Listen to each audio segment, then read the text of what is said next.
How to change language in Facebook. So if you are iOS user, then first go to your settings and then just tap on general. In general, select language and region and add any other language that you want.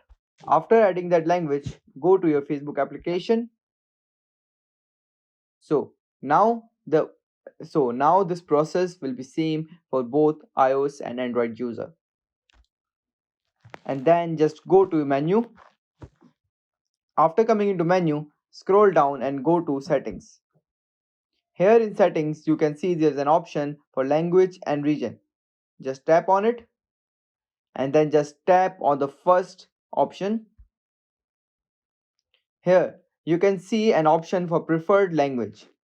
Just tap on it and select your language and then just go back to your Facebook. So now you can see my Facebook language has been changed. So subscribe to this channel for more how to videos like this.